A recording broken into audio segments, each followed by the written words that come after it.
Welcome, future doctors, to another episode of the Future Minority Doctor Podcast with Dr. Sulma and Marina, where we bring you conversations to empower and inspire you to contribute to your community and the world by becoming a doctor. Welcome back, future doctors. Thank you so much for tuning in today. So we're going to cover a few things in this episode.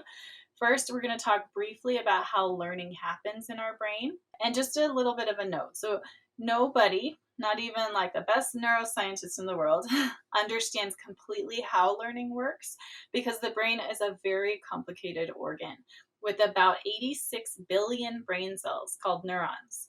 These brain cells, or these neurons, are all interconnected in very complex ways, kind of like the strings in a very large and intricate spider web. Trying to understand how these about 90 billion neurons work together to build memories and learn is really challenging. But we have learned a lot through medical technology like brain scans, so there are some things that we do know.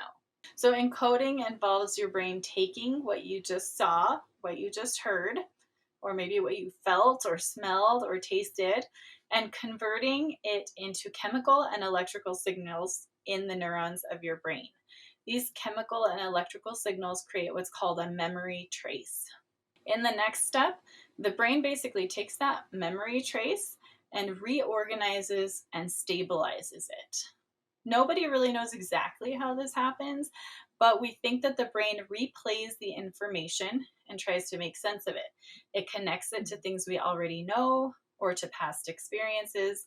It tries to fill in the blanks, and it may even try to attach meaning to the things that we just learned.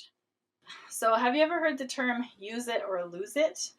In other words, like if you don't use something that you just learned, you're going to eventually forget it. So that's what this next step is all about. I wanted to remind everyone, don't forget to follow us on Instagram and Facebook. You can go to www.futureminoritydoctor.com. Peace and love, y'all. Bye.